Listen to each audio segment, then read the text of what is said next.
चलो बेटा, है ना, लास्ट क्लास में हम लोग हाइब्रिडाइजेशन के केसेस डिस्कस कर रहे थे। हाँ, कुछ केसेस आपको सॉल्व करवा दिए थे लास्ट में, है ना, और इसके ऊपर अब कुछ क्वेश्चंस और डिस्कस करने बाकी है, वो कर लेते हैं पहले, फिर आगे बढ़ते हैं और इलेक्ट्रॉन स्पीशीज का हाइब्रिडाइजेशन के ऊपर। क्वेश्चन बोल रहा हूँ, लिखिएगा। In which of the following pair, in which of the following pair hybridization is same, hybridization is same and geometry is also same.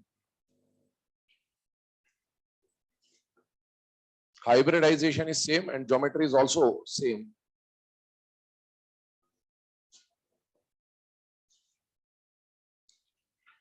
ठीक है, चार ऑप्शन आपके सामने लिखे हुए हैं। इन सबके लिए आपको हाइब्रिडाइजेशन भी निकाल लेना और ज्योमेट्री भी निकाल लेना, क्योंकि इसी पे चार क्वेश्चन बनाएंगे तो आप डायरेक्ट फिर एबीसीडी आंसर दे दीजिएगा।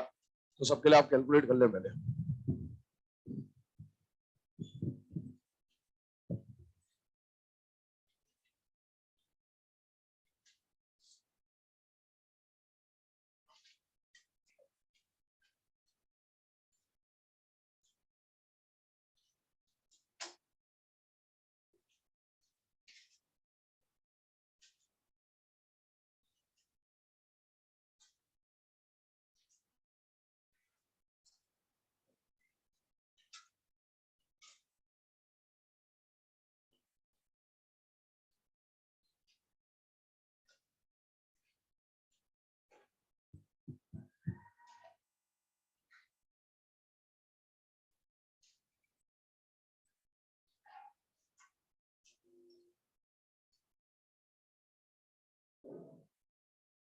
चलिए, अभी जो फिलहाल क्वेश्चन दिए गए उसके अकॉर्डिंगली करेक्ट आंसर कौन सा हो जाएगा बेटा?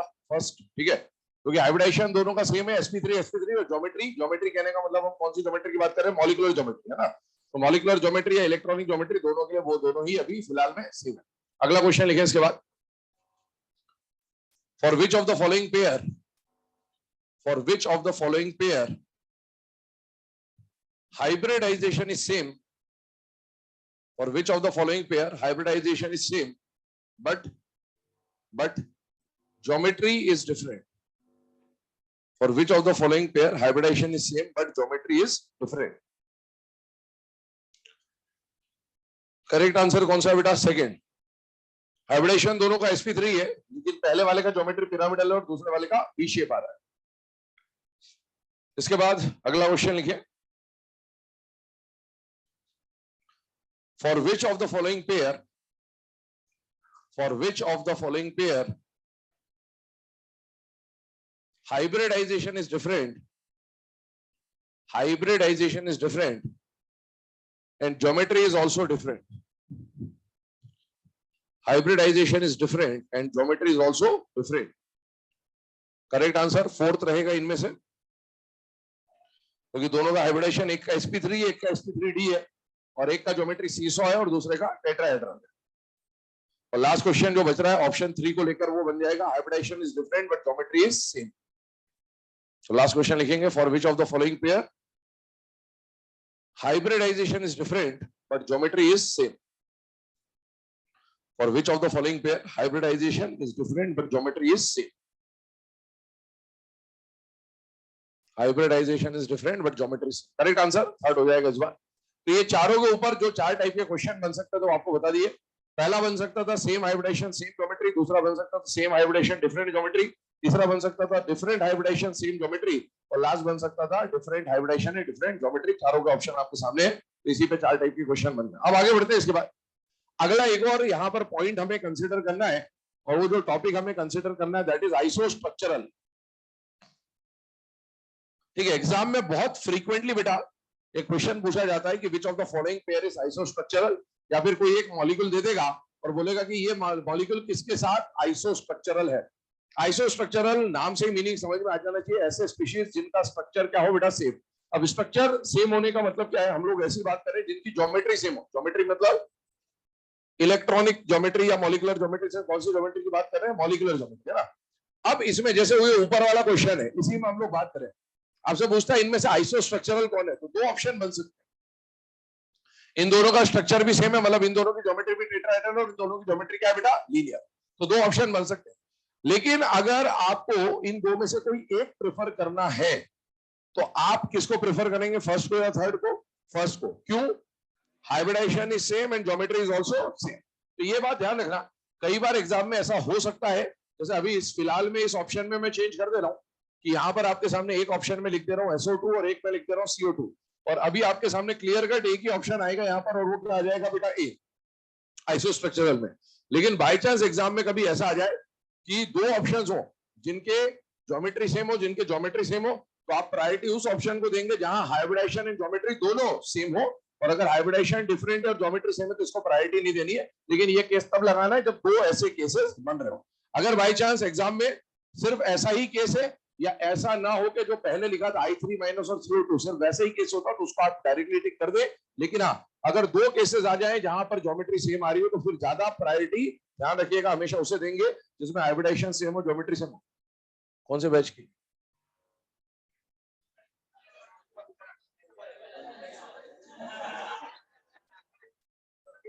वही मैंने सोचा है ना, है?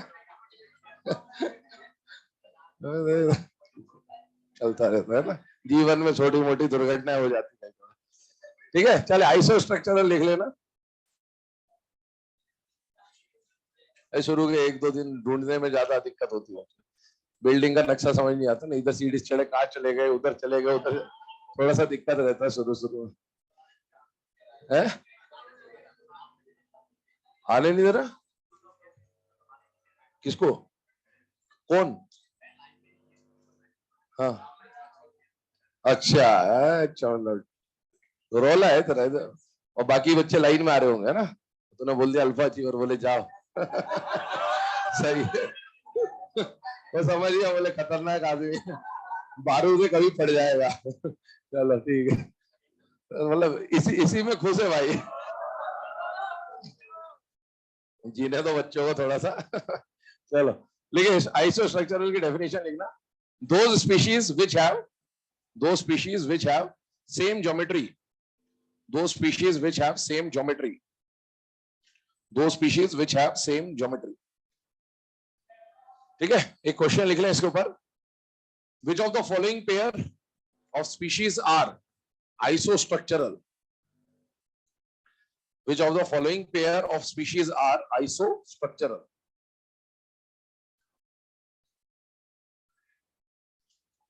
Which of the following pair of species are isostructural? Option ये लिखे हुए सामने, NH4 plus CH4, NH3 NH2 minus SO2 CO2 SF4 CH4।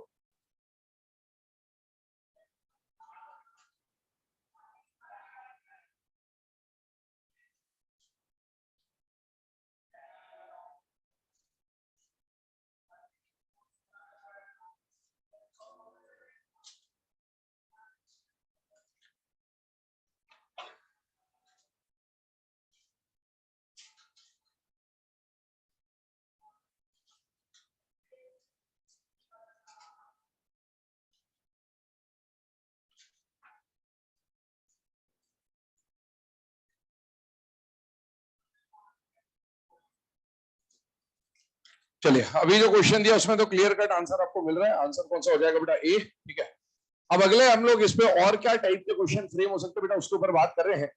तो आपको सबसे पहले डी ऑर्बिटल्स के बारे में है ना यहाँ पर डिस्कशन कर रहे हैं।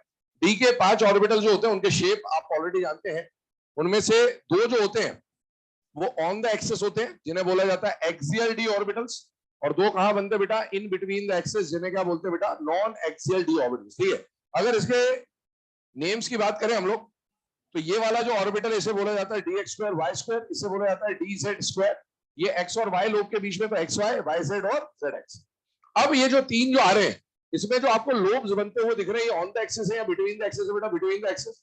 तो इसे हम लोग बोल देते हैं कि यहाँ पर जो लोब्स बन रहे हैं वो कहां बन रहे हैं बेटा, इन बिटवीन द एक्सिस। ये इन बिटवीन द एक्सिस वाले जो डी ऑर्बिटल्स होते हैं इन्हें non axial set of D orbitals बोला जाता है, और कोऑर्डिनेशन केमिस्ट्री में जाके इसे हम लोग T2G सेट नाम देंगे। T2G और EG दो सेट का बारे में बात होगा वहां पर। T2G में कितने कैरेक्टर है बेटा? 3 T2G। तो इससे आप ध्यान रख सकते हैं कि 3 का जो सेट होता है एक जैसा का, उनके सेट को क्या बोला जाता है? T2G। और EG सेट में कितने कैरेक्टर है? E और G 2। तो मतलब जो 2 का एक जैसा सेट होता है उसको हम लोग क्या बोल देते हैं बेटा? EG set. 3 का सेट मतलब नॉन एक्सियल वाले, 2 का सेट मतलब एक्सियल वाले। इन दोनों के सेट को हम लोग एक्सियल डी ऑर्बिटल बोल सकते हैं।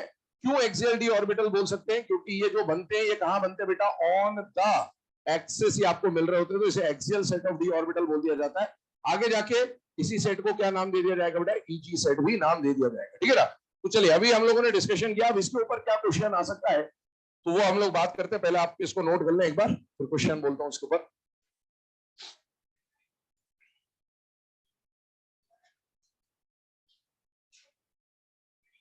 क्या बेटे?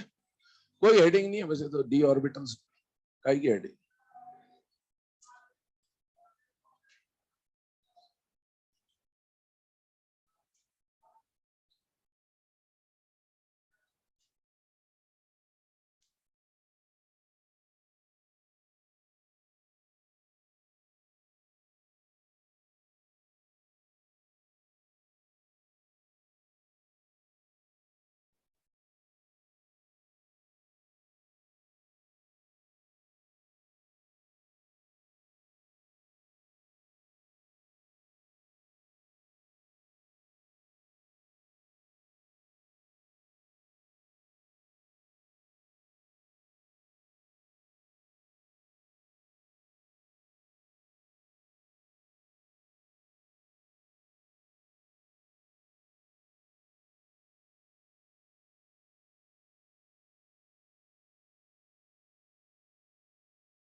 चलो बेटा, है ना? अब क्वेश्चन लिखिएगा इसके ऊपर। In which of the following species, in which of the following species both axial set of d orbitals, both axial set of d orbitals are involved in hybridization?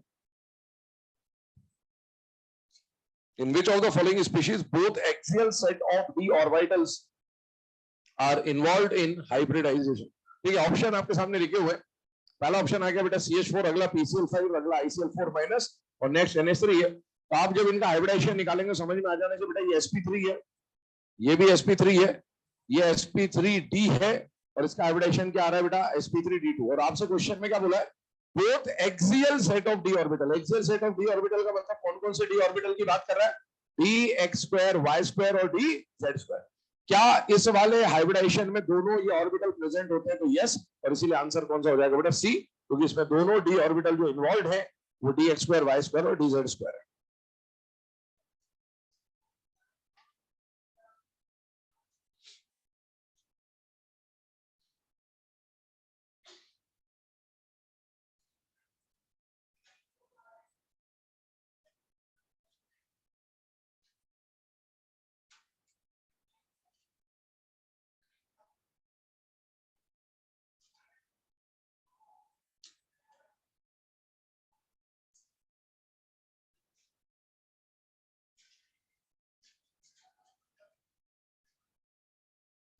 तो तुम्हें बाहर रुक गया था क्या? है? इनको ही सिखा देना है, अपने पास मास्टर कार्ड है ना, कोई बाहर रुके बोले alpha achiever, direct entry VIP पास है ना। है? सबके लिए नहीं होता? अच्छा ठीक है ना? नए नए बच्चे आते हैं, उन पे बहुत जमाते रहते नीचे, बोला रुको, और तुम्हारे को बोलेंगे तो तुम ये रुको और इसीलिए बोले जाने दो इनको। चलिए, हाइब्रिडाइजेशन इन ऑड इलेक्ट्रॉन स्पीशीज की बात कर रहे हैं। देखिए, हाइब्रिडाइजेशन इन ऑड इलेक्ट्रॉन स्पीशीज में क्या कंडीशन है समझने की कोशिश।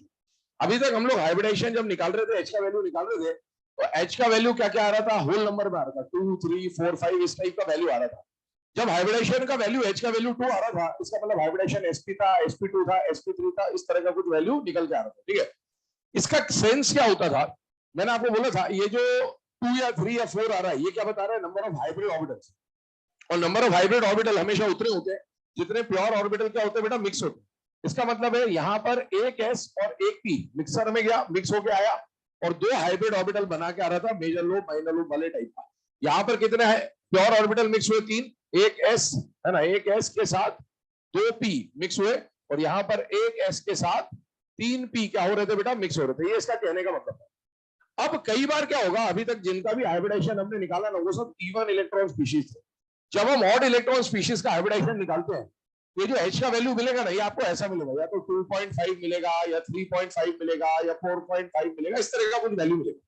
तो आप जब भी हाइब्रिडेशन की वैल्यू निकालने जा रहे हैं और H का वैल्यू आपको 0.5 में अगर मिल रहा है, तो पहली बात ये इंडिकेशन इस बात का है कि ये जो स्पीशीज आपको दिया है, ये कैसा स्पीशीज है, ऑड इलेक्ट्रॉन स्पीशीज।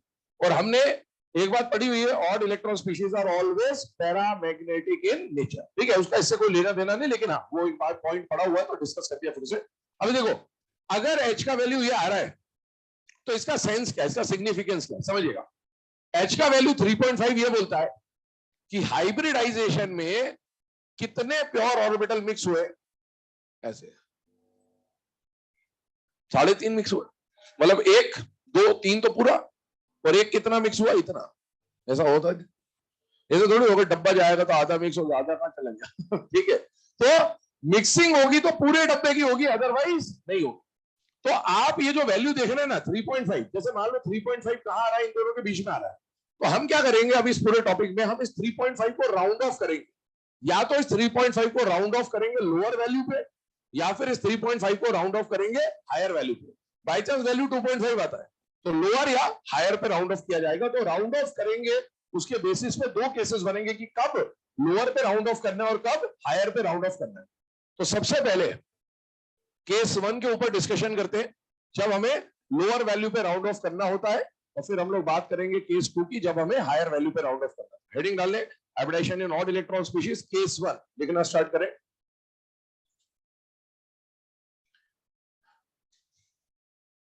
लिखिएगा इसके अंदर, इफ En of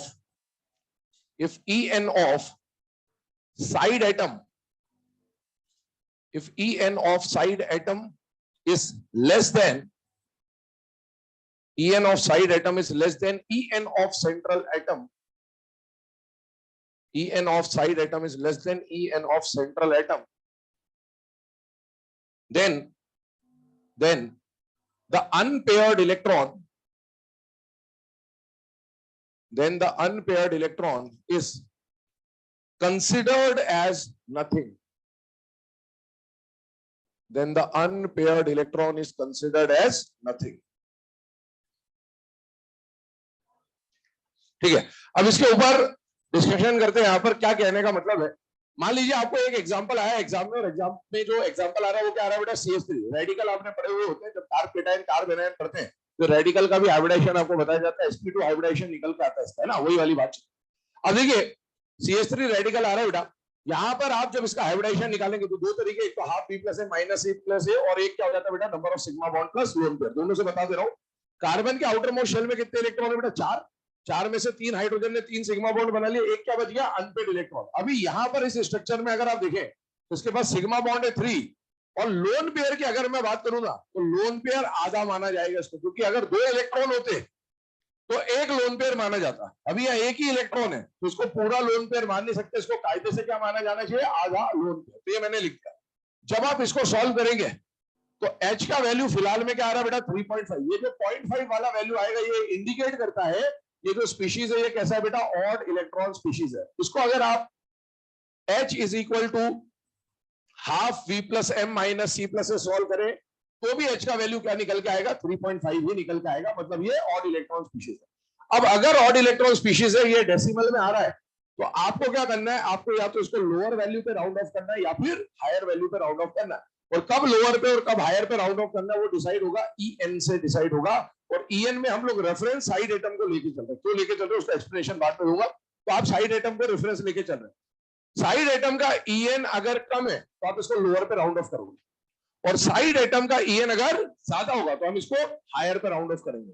अभी फिलहाल में सेंट्रल और साइड में से साइड एटम का En क्या है, कम है, तो आप इसको लोअर पे राउंड ऑफ करेंगे। लोअर पे राउंड ऑफ करने का मतलब ये है कि आप इसकी वैल्यू मान लेंगे 3।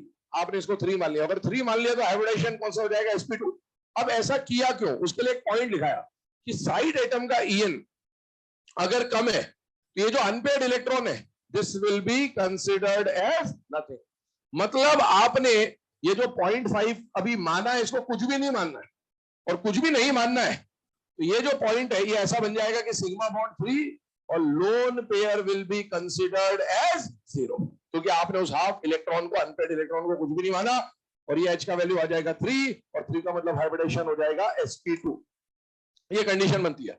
अगर sp2 हाइब्रिडेशन आ रहा है तो इसका मतलब इसकी इलेक्ट्रॉनिक ज्योमेट्री या मॉलिक्यूलर ज्योमेट्री आप जो भी बोलते हो वो क्या आ जाएगा बेटा, ट्राइगोनल प्लेनर, और वो जो ऑड इलेक्ट्रॉन है वो आपके पास प्योर ऑर्बिटल में बचा रहेगा, प्योर पी ऑर्बिटल में बचा रहेगा, क्योंकि हाइब्रिडेशन कौन सा बेटा, sp2, तो प्योर पी ऑर्बिटल में वो बैठा हुआ, जो कि कॉन्जुगेशन वगैरह में आप यूज में ले सकते हैं, सिंगल इलेक्ट्रॉन वाला। फिर इसके बाद अगर हम लोग बात करें तो अगला जो केस है उसमें क्या करना है, ध्यान से देखिए, पहले आप काम करें, आप इसको नोट डाउन कर ले, तो सेकंड का स्टेटमेंट भी लिखवा देता हूं फिर।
चलो बेटा, है ना, केस नंबर 2 के ऊपर बात कर रहे हैं। केस नंबर 2 क्या बोलता है कि अब यहां पर हमने क्या बोला, सेंट्रल और साइड में से एक बार सेंट्रल एटम का En ज्यादा रखा, अब सेकंड केस में हम लोग क्या रखेंगे, साइड एटम का En ज्यादा रखेंगे। ठीक है, स्टेटमेंट बोल रहा हूं, लीजिएगा केस 2 के बारे में।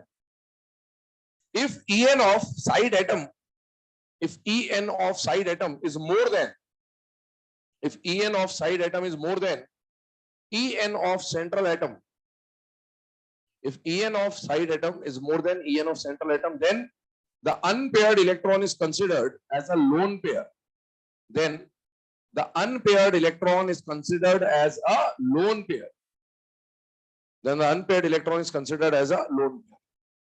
ठीक है, पहले वाले केस में हमने क्या करा, हमने उस अनपेयर्ड इलेक्ट्रॉन को कुछ भी नहीं माना, और यहां पर अब हम लोग क्या करेंगे, उस अनपेयर्ड इलेक्ट्रॉन को पूरा लोन पेयर मान लेंगे, तो इस वजह से फ्लक्चुएशन आ जाएगा, बढ़ जाएगा वैल्यू। जो आप 0.5 था उसको 1 मान लोगे, पूरा लोन पेयर मान लोगे, तो वैल्यू हायर वैल्यू पे राउंड ऑफ होगी। जैसे हम लोग यहाँ पर बात करें बेटा CF3 की, रेडिकल है, देख लें आप, कार्बन के वैलेंस शेल में कितने इलेक्ट्रॉन बेटा, 4, 4 में से 3 फ्लोरीन के साथ सिग्मा बॉन्ड बना, एक अनपेयर्ड इलेक्ट्रॉन आया, कंडीशन वही थी 3 plus half lone pair, value बन के आ रहा था 3.5, हाफ V प्लस M के हिसाब से चले तो भी कितना आता है बेटा, 3.5 आता है। अब आपको 3.5 मिल गया, इससे ये पता चल गया ऑड इलेक्ट्रॉन स्पीशीज में लोअर पे राउंड ऑफ करना है या हायर पे राउंड ऑफ करना है, वो बेस किसको मान के चलोगे, साइड एटम के En पे। साइड एटम का En अगर ज्यादा है तो आप ज्यादा पे राउंड ऑफ कर दीजिए, तो ज्यादा पे राउंड ऑफ करने पे H का वैल्यू कितना मिल रहा है, 4। H का वैल्यू 4 मिलने का मतलब हाइब्रिडेशन sp3। इसके अकॉर्डिंगली समझे, तो जो अनपेयर्ड इलेक्ट्रॉन है उसको आपको क्या मान लेना है, पूरा लोन पेयर मान लेना है। तो जो आप आधा लोन पेयर मान रहे थे उसको हमने जैसे पूरा लोन पेयर माना, तो 3 + 1 कितना हो जाएगा, 4। 4 का मतलब हाइब्रिडेशन कौन सा आ जाएगा, sp3। अगर sp3 हाइब्रिडेशन है तो सेंट्रल एटम की जो आइडियल ज्योमेट्री बन के आएगी, यहां पर सेंट्रल एटम की आइडियल ज्योमेट्री क्या बनेगी, ट्राइगोनल प्लेनर। यहां पर आइडियल ज्योमेट्री क्या बनेगी, टेट्राहेड्रल। यहां पर कोई लोन पेयर नहीं है, तो इलेक्ट्रॉनिक और मॉलिक्यूलर ज्योमेट्री सेम है। यहाँ पर एक लोन पेयर है जो आपने माना हुआ है लोन पेयर, है ना, है तो एक ही इलेक्ट्रॉन में treated as a lone pair, तो इसकी वजह से इसका शेप कैसा बन जाएगा, पिरामिडल बन जाएगा। तो यहाँ पर जब लोन पेयर आपने लगाया तो लोन पेयर में कोई इलेक्ट्रॉन मत लगा देना, उसको सिर्फ कंसिडर किया जाता है एज अ लोन पेयर, पर है कितना इलेक्ट्रॉन, एक ही इलेक्ट्रॉन है। नोट करें इसे।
चलो बेटा, वो दोनों एग्जांपल हो जाने के बाद दो और एग्जांपल इस पैटर्न पे डिस्कस कर रहे हैं। ये दोनों भी ऑड इलेक्ट्रॉन स्पीशीज है। याद करें जब हमने वो पैरा और डायमैग्नेटिक की बात करी थी, तो वहां पर ऑड इलेक्ट्रॉन में मैंने यही दोनों एग्जांपल लिए थे, NO2 और ClO3 ही लिया था। अब इसके ऊपर बात करें, NO2 का अगर आप हाइब्रिडेशन निकाले बेटा, तो half V plus M minus C plus A के हिसाब से 5 प्लस 0 हो जाएगा ये, और हाफ करने पर कितना आ जाएगा बेटा, 2.5 मतलब ऑड इलेक्ट्रॉन स्पीशीज है। ऑड इलेक्ट्रॉन स्पीशीज है तो हायर पे राउंड ऑफ करना है या लोअर पे, वो कौन डिसाइड करेगा, EN। साइड एटम का EN क्या है, ज्यादा। साइड एटम का EN क्या है, ज्यादा। तो ये 2.5 से 3 हो जाएगा, और ये 3.5 से क्या हो जाएगा बेटा, 4। अगर H का वैल्यू 3 आया तो sp2 है, 4 आया तो sp3 है। अब सुने इसके स्ट्रक्चर को जरा ध्यान से देखिए, क्या है, नाइट्रोजन के वैलेंस शेल में कितने इलेक्ट्रॉन होते हैं, 5। ध्यान सुनना मेरी बात को ना, 5 होते। 5 में से याद करिए 3 तो इसके पास अनपेयर्ड हुआ करते थे, ये अपनी कोवेलेंसी को जंप नहीं करा सकता क्योंकि इसके पास d ऑर्बिटल नहीं था, और एक इसके पास क्या होता था, लोन पेयर। वो जो 3 अनपेयर्ड थे, 3 में से 2 अनपेयर्ड की पेयरिंग तो इसने ऑक्सीजन के 2 अनपेयर्ड के साथ करवा दी, इस तरह से इसके 2 अनपेयर्ड और इसके 2 अनपेयर्ड की पेयरिंग हो गई। अभी जो तीसरा अनपेयर्ड है वो ये रहा, ये अनपेयर्ड ही है। और अब नाइट्रोजन के पास जो एक लोन पेयर है, वो लोन पेयर क्या करता है, ये उठा के ऑक्सीजन को दे देता है और क्या बना लेता है, कोऑर्डिनेट बॉन्ड। यहां पर आप ऐसा नहीं कर सकते, है ना, ये गलती बहुत सारे स्टूडेंट्स करते हैं जल्दबाजी में, ये गलती नहीं कर सकते आप। यहां पर आप दोनों ऑक्सीजन से डबल बॉन्ड नहीं बना सकते, क्योंकि अगर आपने ऐसा कर दिया तो इसका मतलब है नाइट्रोजन की कोवेलेंसी आप 5 कर रहे हो एक तरह से, और ये पॉसिबल नहीं, क्योंकि ये भी अनपेयर्ड है अभी, ये भी आगे बॉन्ड बनाएगा, डाइमर बनाएगा। तो अगर आपने ऐसा कर दिया, इसका मतलब है नाइट्रोजन के कितने बॉन्ड बन जाएंगे, 5, जो कि पॉसिबल नहीं है। मैंने एक पॉइंट आपको बहुत क्लियरली लिखाया था, maximum covalency of nitrogen is 4, जिसमें न्यूट्रल फॉर्म में नाइट्रोजन कोवेलेंट बॉन्ड 3 और एक कोऑर्डिनेट। तो आप देखो 3 कोवेलेंट में से 2 कोवेलेंट यहां बनाए, एक ये पड़ा हुआ कोवेलेंट बनाएगा आगे जाके, और ये क्या बन रहा है बेटा, कोऑर्डिनेट। तो ये उसी बात को फुलफिल कर रहा है कि ये क्या बनाएगा, 3 कोवेलेंट और एक कोऑर्डिनेट बना सकता है। ये 4 कोवेलेंट न्यूट्रल फॉर्म में कभी भी नहीं बना सकता। इस बात का बिल्कुल ध्यान रखिएगा, नाइट्रोजन के स्ट्रक्चर में सबसे ज्यादा यही गलती होती है बेटा, ये बिल्कुल क्लियर रखे दिमाग में, ठीक है। आइए आगे बढ़ते हैं। ClO3 में कोई दिक्कत नहीं, ये तो अपनी कोवेलेंसी एक्सपांड कर ही सकता है। तो क्लोरीन ने अपने आसपास बॉन्ड बनाने के कितने पोजीशन तैयार करे, 4 टेट्राहेड्रल फॉर्म में अरेंज किए। ऑक्सीजन ऑक्सीजन ऑक्सीजन आ गया, तो ऑक्सीजन कैसा बॉन्ड बनाता है, डबल डबल डबल बॉन्ड बनाता है, और एक जो अनपेयर्ड इलेक्ट्रॉन है वो यहाँ पर पड़ा हुआ है इस पोजीशन पे। तो इसका जो इलेक्ट्रॉनिक ज्योमेट्री है वो तो क्या बन जाएगा, टेट्राहेड्रल, और मॉलिक्यूलर ज्योमेट्री का बन जाएगा पिरामिडल, ठीक है। इसका जो इलेक्ट्रॉनिक ज्योमेट्री है that is trigonal planar, and molecular geometry is V shape. ये सारी बातें आ जाती है। अब ऐसा हो क्यों रहा है कि अनपेयर्ड इलेक्ट्रॉन है ना, मतलब साइड एटम का EN ज्यादा होने से राउंड ऑफ हायर पे किया जा रहा है, और साइड एटम का वैल्यू कम होने पे, EN का वैल्यू कम होने पे लोअर पे राउंड ऑफ किया जा रहा है। उसका कारण समझिएगा। सबसे पहली बात, हाइब्रिडाइजेशन जब होता है, अच्छा इसमें एक बात और बता देता हूं आपको, यहां पर जब ये स्ट्रक्चर बनाया गया तो ऑक्सीजन ने कोऑर्डिनेट बॉन्ड में किसकी तरह काम किया, एक्सेप्टर, और नाइट्रोजन ने किसकी तरह काम किया, डोनर। कोऑर्डिनेट बॉन्ड की जनरल कंडीशन ये बोलती है कि जो डोनर होना है उसके पास ऑक्टेट पूरा और लोन पेयर होना चाहिए। ये एक्सेप्शन है एक तरह का, कि यहाँ पर नाइट्रोजन का ऑक्टेट पूरा नहीं है, फिर भी डोनर की तरह काम कर रहा है, क्योंकि अल्टीमेटली वो ऑक्टेट पूरा कर लेगा आगे जाके, वो जो अनपेड इलेक्ट्रॉन है वो आगे बॉन्ड बनाएगा। तो इसमें ऑक्टेट फिलहाल में पूरा नहीं है, फिर भी डोनर की तरह काम कर रहा है। और ऑक्सीजन के पास खाली डब्बा नहीं होता, सोचिए, ऑक्सीजन के पास खाली डब्बा, फिर भी यहां पर किसकी तरह काम कर रहा है, एक्सेप्टर। तो ऑक्सीजन खाली डब्बा नहीं होने के बावजूद भी एक्सेप्टर की तरह काम क्यों करता है, उसका कारण समझिएगा। यहां पर यह ऑक्सीजन की कॉन्फ़िगरेशन है बेटा, 2s2 2p4। क्या oxygen second most electronegative element है या नहीं होता है? तो ये अगर ऑक्सीजन है तो फ्लोरीन तो मोस्ट इलेक्ट्रोनेगेटिव एलिमेंट है। ये क्योंकि ऑक्सीजन और फ्लोरीन है ना दुनिया के सबसे ज्यादा इलेक्ट्रोनेगेटिव एलिमेंट्स में से एक है, और खासकर ऑक्सीजन की भी फिलहाल बात करें तो सेकंड मोस्ट इलेक्ट्रोनेगेटिव एलिमेंट है, जिसका इलेक्ट्रोनेगेटिव नेचर ज्यादा होता है। वो क्या करता है, वो इलेक्ट्रॉन लेने का कोई भी मौका जाने नहीं देना चाहता, मतलब उसको मौका मिल रहा है इलेक्ट्रॉन लेने का, वो लेगा, चाहे उसके लिए कुछ भी करना पड़ रहा हो उसको। तो उस कुछ भी में ये ऑक्सीजन क्या करता है कि इस इलेक्ट्रॉन को उठा के बैकशिफ्ट करता है, और जैसे ही ये इस इलेक्ट्रॉन को बैकशिफ्ट करेगा, क्या इसके पास एक डब्बा खाली हो जाएगा? यस। ये कारनामा ऑक्सीजन दिखा सकता है। फ्लोरीन तो इससे ज्यादा इलेक्ट्रोनेगेटिव है, लेकिन फ्लोरीन चाह कर भी ये कारनामा नहीं कर पाएगा। क्यों नहीं कर पाएगा? लेके कहां जाएगा, बात ये है। तो ये जो पॉइंट आपको बताया जा रहा है ना, इसमें रोल इलेक्ट्रोनेगेटिविटी का ही है, लेकिन फ्लोरीन सबसे ज्यादा इलेक्ट्रोनेगेटिव होकर भी ये नहीं कर पाएगा, क्योंकि उसके पास इसकी पॉसिबिलिटी नहीं है, और ऑक्सीजन ये कारनामा करेगा। तो अब इसको मैं आगे क्या बोलूंगा कि ऑक्सीजन को एक वरदान मिला हुआ ब्रह्मा जी का, कि अपने जीवन में एक बार ले सकता है ना, ये इसके पास वरदान रहेगा। आगे ध्यान रखना, जब भी स्ट्रक्चर बनेगा, ऑक्सीजन एक कोऑर्डिनेट बॉन्ड में एक्सेप्टर की तरह काम कर सकता होगा, एक लोन पे लेने की कैपेसिटी इसके पास हमेशा रहेगी। चलिए, अब हम लोग बात कर रहे थे कि क्यों ऐसा हो रहा है कि साइड एटम का ईएन कम या ज्यादा होने से हाइब्रिडाइजेशन चेंज हो रहा था, तो उसके ऊपर बात कर रहा हूं, देखिएगा ध्यान से। अगर मैं बात करूं CH3 और CF3 की, तो ये हमने एग्जांपल 1 और 2 लिया था। यहां पर H का वैल्यू जो निकल के आया था वो भी 3.5 आया था, और यहां पर भी H का वैल्यू 3.5 निकल के आया था ओरिजिनली। हाइब्रिडाइजेशन होता किसका बेटा, सेंट्रल का या साइड का? सेंट्रल का। तो अभी आपकी सारी नजरें केवल कार्बन पे रहनी चाहिए। हाइब्रिडाइजेशन की डेफिनेशन याद करिए। हाइब्रिडाइजेशन की डेफिनेशन बोलती थी intermixing of atomic orbitals, pure atomic orbitals of different energy and shape to produce new hybrid orbital of equivalent energy and shape. जो मिक्स हो रहे थे प्योर ऑर्बिटल, उनकी एनर्जी अलग अलग थी, लेकिन एनर्जी इतनी भी अलग नहीं होनी चाहिए कि मिक्स ही ना हो पाए। समझिए इस बात को। मैंने एक और पॉइंट लिखा था वहां पर, वैलेंस शेल के जो ऑर्बिटल होते हैं वही मिक्सिंग में जा सकते हैं। मतलब आप ऐसा नहीं कर सकते कि एक का 2s और एक का 5p, आप इसको बोलो कि मिक्स करा दो sp हाइब्रिडाइजेशन में, कि sp sp2 sp3 इनसे बना दो, संभव नहीं है। क्यों नहीं है? एनर्जी गैप बहुत ज्यादा है। मिक्स होने के लिए एनर्जी गैप बिल्कुल आसपास हो रहा है, मतलब जो अवबाव रूल में एक सीक्वेंस में आ रहे होते हैं, आजू बाजू आ रहे होते हैं, वो मिक्स हो सकते हैं। ऐसा नहीं कि बीच में 10 12 15 सबशेल आ गए और आप मिक्स करने जा रहे हो, ये मिक्स नहीं हो पाएंगे कभी भी। तो यहां पर आप जब मिक्सिंग करेंगे तो मिक्सिंग में हमेशा एक एनर्जी रेंज होती है, कि इस एनर्जी रेंज में जो जो डब्बे आ रहे होंगे वो मिक्स हो जाएंगे, और जो जो डब्बे इस एनर्जी रेंज के बाहर है वो मिक्स नहीं हो पाएंगे। ऐसा अगर हम लोग कार्बन के रिस्पेक्ट में देखें, तो सपोज ये 2s है, ये 2p है। अभी हम लोग न्यूट्रल कार्बन के रिस्पेक्ट में बात कर ले रहे हैं फिलहाल में, और ये 2s है, ये 2p है। ध्यान सुनना, ये सपोज कार्बन की मिक्सिंग रेंज है, एनर्जी की रेंज है ना, इस एनर्जी की रेंज में जो जो डब्बे आते होंगे वो मिक्स हो जाएंगे। और अभी आप देखो मिक्सिंग में जो डब्बे आपको दिखाई दे रहे हैं दोनों तरफ, 1 2 3 and half, 3 and half, 1 2 3 and half, 3 and half, ये फिलहाल में एनर्जी रेंज है। इस डब्बे, इस रेंज में जितने डब्बे आ रहे होंगे इस एनर्जी रेंज में वो मिक्स होंगे, इसके बाहर जो होगा इधर उधर वो मिक्स नहीं होगा। तो यहां तक तो कहानी सेंट्रल एटम पर डिपेंडेंट थी। अब साइड एटम की बात करें, क्या हो गया? देखो भी रोक लिया क्या? नीचे रोक लिया, फिर सो के उठा भी, क्या हुआ? अरे कुछ तो हुआ। अरे लेट कैसे हो गया? लेट कैसे हो गया? अरे क्या हो गया, कुछ तो हुआ, शर्मा कह रहा है, लेट क्यों हो गया? अरे अलग ही लेवल पे बकवास कर दे।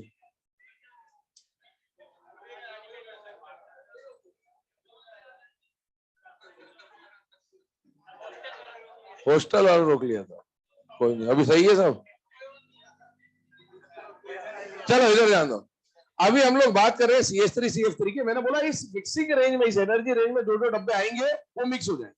तो अभी 3.5 आ रहे, मिक्स हो रहे हैं। लेकिन अब साइड आइटम आने से कहानी कैसे बदलती है उसको समझने की कोशिश करेगा। यहां पर साइड आइटम का EN कम है और यहां पर साइड आइटम का EN ज्यादा है। अगर साइड आइटम का EN ज्यादा है तो उसमें क्या आएगा, माइनस, और सेंट्रल पे क्या आएगा, प्लस। और साइड आइटम का EN कम है तो साइड आइटम पे आएगा प्लस और सेंट्रल पे आएगा माइनस। अगर सेंट्रल एटम पे नेगेटिव चार्ज आ रहा है तो ये एनायन की तरह काम कर रहा है एक तरह से। Size of anion is always greater than the parent atom and size of cation is always smaller than the parent. यहां पर साइज में कॉन्ट्रैक्शन होगा और यहां पर साइज में एक्सपांशन होगा। जब साइज में एक्सपांशन होगा, साइज एक्सपांशन का मतलब है शेल का साइज बढ़ जाएगा एक्चुअली, और शेल का साइज बढ़ेगा तो उसमें जो सबशेल या ऑर्बिटल बैठे ना वो भी फैल जाएंगे। और जब ये ऑर्बिटल फैलेंगे ना बेटा, तो इनका जब साइज एक्सपांशन होता है तो ये S और ये P जो है ना ये फैल जाते हैं। और फैल जाएंगे तो ये जो ऑर्बिटल आधा अंदर आ रहा था ये एक्सपांशन की वजह से कहां चला जाएगा, एनर्जी रेंज के बाहर। जबकि यहां पर साइज में क्या होगा बेटा, कॉन्ट्रैक्शन। और कॉन्ट्रैक्शन का मतलब है सिकुड़ जाएंगे, ये पास आ जाएंगे। और जब पास आ जाएंगे तो वो जो आधा डब्बा बाहर जा रहा था वो भी मिक्सिंग रेंज में आ जाएगा। तो इसका मतलब यहां पर ये हुआ कि अभी मिक्सिंग रेंज में कितने डब्बे आ गए, 4। और 4 का मतलब है अभी हाइब्रिडाइजेशन हमने क्या बोल दिया, sp3। और यहां पर मिक्सिंग रेंज में कितने डब्बे आ रहे, 3। इसका मतलब है मिक्सिंग होकर हाइब्रिडाइजेशन क्या मिल रहा है, sp2। और यही बात आपको दिखाई गई है कि अगर साइड एटम का EN कम हो तो आप लोअर पे राउंड ऑफ कर दें, और अगर साइड एटम का EN ज्यादा हो तो आप हायर पे राउंड ऑफ कर दो। उसके पीछे का लॉजिक ये होता है। लेकिन अपने को ये लॉजिक से ज्यादा कुछ लेना देना है नहीं, अपने को पता होना चाहिए कि क्या करना है एग्जाम के अंदर, ये काम आएगा आगे जाके। याद करिए, मैंने आपको जब कोवेलेंसी पढ़ाई थी तो मैंने एक बात बोली थी आपको कि जब सेंट्रल एटम थर्ड पीरियड है उससे ज्यादा का था तो PH3 बन रहा था लेकिन PH5 नहीं बन रहा था, SH2 बन रहा था लेकिन SH4 SH6 नहीं बन रहा था। मैंने बोला H के साथ D ऑर्बिटल का इन्वॉल्वमेंट नहीं हो पाया। वहां पर भी जब हम बात करेंगे आगे ड्रैगन के बाद ये सब बातें बताऊंगा आपको, उसमें भी यही रीजन आएगा जो अभी आपको बताया, ऐसा ही सेम रीजन आएगा उस टाइम पर भी। तो ये कहानी है इसकी। चलिए आगे बढ़ते। ये जो केसेस अभी हमने पढ़े, इन केसेस में आगे कुछ पॉइंट हमें डिस्कस करना, और वो पॉइंट क्या है ध्यान से देखिएगा। अगर ये तीनों चारों एग्जांपल जो अभी आपको बताए इनके बारे में हम लोग देखें तो बेटा सबसे पहला एग्जांपल हमारे पास CH3, अगला एग्जांपल है CF3, अगला एग्जांपल है NO2 और अगला एग्जांपल है बेटा ClO3। ठीक है, इन चारों एग्जांपल में अगर हम लोग देखें तो इन सबके पास फिलहाल में एक एक अनपेयर्ड इलेक्ट्रॉन बचा हुआ है, फ्री एकदम। ठीक है, और अगर किसी के पास अनपेयर्ड इलेक्ट्रॉन है तो याद करिए कोवेलेंट बॉन्ड का फॉर्मेशन ऑक्टेट के लिए होता था या अनपेयर्ड की पेयरिंग के लिए, अनपेयर्ड की पेयरिंग की। अब ये जो CH3 है ना, कार्बन के पास 4 इलेक्ट्रॉन है। कार्बन इंतजार कर रहा था कोई आएगा पेयरिंग करेगा, पेयरिंग करेगा, पेयरिंग करेगा। दुनिया में आया तो पेयरिंग करने क्या है, और क्या उद्देश्य जीवन का, एक ही चीज है, पेयरिंग होना। पेयरिंग होने से क्या होता है,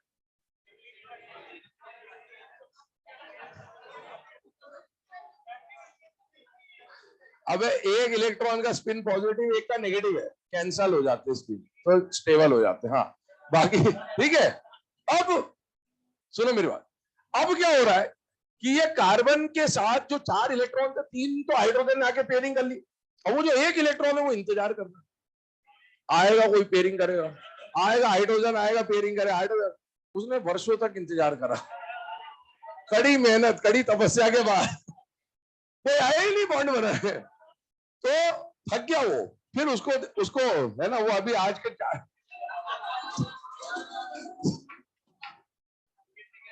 सुनो सही, इंतजार करते करते थक गया। अब इसने देखा कि कोई और तो बॉन्ड बनाने आ नहीं रहा, उसने सुनो तो सही है, अरे सुनो, तो इसने देखा कोई और आ ही नहीं रहा बॉन्ड बनाने, क्या करे क्या करे क्या करे। उसने बाजू में देखा, बोले अबे हाँ इधर भी तो एक है। उसने देखा एक ये CH3 और ऐसा ही मेरे जैसा है। बोले कोई और तो आ नहीं रहा, अनपेड है, पेयरिंग करनी है। बोले अनपेड है पेयरिंग। बोले पेयरिंग करेगा क्या? बोले हाँ करेगा, बिल्कुल करेंगे, और क्या है। तो जब उसे कोई नहीं मिला तो उसने अपने जैसे स्पीशीज के साथ मिलकर क्या कर ली? पेयरिंग कर ली। हाँ, तो ये पेयरिंग हो गई। अब ये जो पेयरिंग हुई, इस पेयरिंग को हम लोग क्या बोल रहे हैं कि यहाँ पर डाइमर फॉर्मेशन हो रहा है। क्या बोल रहे हैं? Dimer formation. अब डाइमर फॉर्मेशन जब आगे जाके पढ़ोगे ना, तो कौन कौन सी तरीके से डाइमर फॉर्मेशन हो रहा होता है, ये डाइमर फॉर्मेशन होता है। Banana bond, coordinate bond, bridge bond, जिनको हम लोग बोलेंगे। इसमें एक डाइमर फॉर्मेशन ऐसे भी होगा। और ये जब डाइमर फॉर्मेशन में तीन कैटेगरी पढ़ाऊंगा मैं, तीन कैटेगरी में से ये वाली कैटेगरी में ऑलरेडी बोल दूंगा कि मैंने केमिकल बॉन्डिंग में पढ़ा दी, क्योंकि ये यही कैटेगरी है। Two centre two electron bond का मतलब क्या? दो सेंटर है, कार्बन नहीं है ना। शुरू शुरू में जब ये दिखता तो बच्चे कार्बन ही समझते, इसको बोले सर कोई तीन कार्बन तो दिखे ही नहीं क्वेश्चन में, कहां चले गए ना, ये सेंटर है बेटा। तो आप सोचिए, टू सेंटर टू इलेक्ट्रॉन का मतलब क्या? दो एटम है, इनको दो सेंटर बोल रहे हैं, और इनके बीच में जो बॉन्ड बन रहा है वो दो इलेक्ट्रॉन की शेयरिंग से बन रहा है। क्या इस टाइप के बॉन्ड को आप सिंगल कोवेलेंट बॉन्ड बोला करते हैं बेटा? यस। तो यहां पर यही हो रहा है। यहां पर देखने के लिए CH3 का बॉन्ड बना है, लेकिन बॉन्ड एक्चुअल में तो कार्बन ने कार्बन के साथ बना है। कितने सेंटर हैं? दो। और इलेक्ट्रॉन कितने शेयर हो रहे हैं? दो। Two centre two electron. क्या two centre two electron bond का इस्तेमाल करके डाइमर फॉर्मेशन हो सकता है या नहीं हो सकता है? हो सकता है। यहां पर भी आप देखें, two centre two electron dimer बन रहा है। इसका जो डाइमर बनेगा C2H6 हो जाएगा, इसका डाइमर C2F6 हो जाएगा। ये वाला जो थर्ड वाला केस है, ये हमारे काम का है, क्योंकि ये आगे जाके जब पी ब्लॉक में आप नाइट्रोजन के ऑक्साइड्स का टेबल पढ़ते हैं, तो उसमें N2O, NO, N2O3, N2O4, N2O5 सबका प्रिपरेशन दिया हुआ है। N2O4 का यही प्रिपरेशन है बेटा वहां पर। ये क्या होता है, जब आप NO2 को कूल करते हैं तो आपस में डाइमराइज होकर क्या बना लेते हैं? N2O4। और अगर N2O4 का आप गर्म कर देंगे बेटा, वार्म कर देंगे, हीट कर देंगे, तो बॉन्ड जो है वो टूट जाएगा और ये वापस से मोनोमराइज हो जाएगा। और सिमिलरली यहां पर अगर हम लोग बनाए तो कौन बन जाता है बेटा? Cl2O6। एक और बात, NO2 जो होता है ये ब्राउन कलर की गैस होती है। कौन से कलर की गैस होती है? Brown colour. तो आपको पता होना चाहिए कि इसको क्या बोला जाता है बेटा? ब्राउन कलर्ड गैस बोला जाता है। और N2O4 जो ये कलरलेस लिक्विड या फिर कलरलेस सॉलिड भी कहा जाता है इसको। तो आपसे क्वेश्चन यहां पर पूछा जा सकता है कि NO2 on cooling down, when we cool down NO2, the intensity of brown colour increases. सही है या गलत? गलत है। When NO2 is cooled down, the intensity of brown colour decreases. सही है। तो इस तरह क्वेश्चन बन सकते हैं। पहले इसको छापिए, आगे बात करते हैं इसमें।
चलो बेटा नोट बोल देना, उसके बारे में लिखिएगा। when odd electron species when odd electron species having one unpaired electron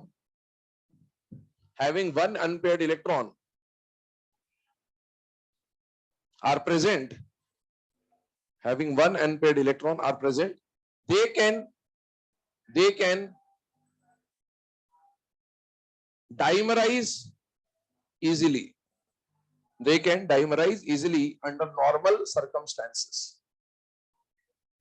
They can dimerize easily under normal circumstances. मतलब जिसके पास एक अनपेड इलेक्ट्रॉन होगा, ऐसे जो ऑड इलेक्ट्रॉन स्पीशीज होते हैं वो आसानी से क्या बना लेते हैं बेटा, डाइमर बना लेते हैं. जनरल कंडीशन है, ऐसा आपको यहाँ पर भी दिख रहा है और ऐसा बहुत सारी जगह हो सकता है. आगे जब हम वो डाइमर पॉलीमर पढ़ेंगे तब भी इस तरह की बात होगी. मैंने बोला टू सेंटर टू इलेक्ट्रॉन की बात करूंगा. अब इसके ऊपर एक दो क्वेश्चन, वो जो ट्रू और फॉल्स मैंने बोला, ब्राउन कलर इंटेंसिटी इंटेंसिटी, वैसा मैं क्वेश्चन लिखा देता हूँ. क्वेश्चन लिखेगा डिटरमाइन ट्रू और फॉल्स, डिटरमाइन ट्रू और फॉल्स, डिटरमाइन ट्रू और फॉल्स. पहला स्टेटमेंट लिखें, on cooling NO2 gas, on cooling NO2 gas, the intensity of brown color, the intensity of brown color increases, the intensity of brown color increases. क्या statement बेटा? False. ठीक है. Second statement लिखें, CH3 radicals, CH3 radicals can dimerize using two center two electron bond, dimerize using two center two electron bond to form C2H6, two center two electron bond forming C2H6. Statement is true. अगला statement लिखें, on cooling down NO2, on cooling down NO2,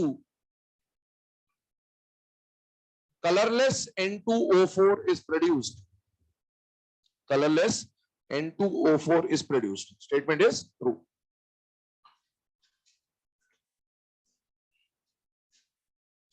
अच्छा, Telegram पे है ना एक channel बना दिया आप लोगों के लिए, इसको आप ज्वाइन कर लेना. जिसमें एनसीईआरटी रिलेटेड जो पॉइंट्स वगैरह रहेंगे, मतलब जो जो एनसीईआरटी की लाइनें हैं, ठीक है, कैपिटल कैपिटल में है, स्मॉल स्मॉल में है. ठीक है, ये नोट कर लेना. हाँ, स्पेस है बीच में. ठीक है, तो ये आप इसको ज्वाइन कर लेना. इसमें अपन क्वेश्चन वगैरह जो भी रहेंगे वो डाल देंगे. एनसीईआर खासकर एनसीईआरटी ओरिएंटेड जो ज्यादा चीजें रहेंगी वो आएंगी इसमें. बाकी फालतू वालतू जो है तुम करते रहना, तुम्हारे पास बहुत सोर्सेस है. ठीक है, ठीक, चले अब आगे बढ़ते हैं. इसके बाद आइए, ये पॉइंट समझने के बाद अगला जो पॉइंट आ रहा है यहां पर उसको डिस्कस करते हैं. और वो क्या है, ध्यान से देखिएगा. अगला जो नोट हमें डिस्कस करना है वो क्या आ रहा है कि NO और ClO2 जो होते हैं बेटा, उनमें 3 इलेक्ट्रॉन बॉन्ड मिलता है. मतलब मैं बोलूं अगर पूरा तो 2 सेंटर 3 इलेक्ट्रॉन बॉन्ड वहां पर मिल रहा होता है. इस पॉइंट को नोट करें, NO and ClO2 contain 2 center 3 electron bond. NO and ClO2 contain 2 center 3 electron bond.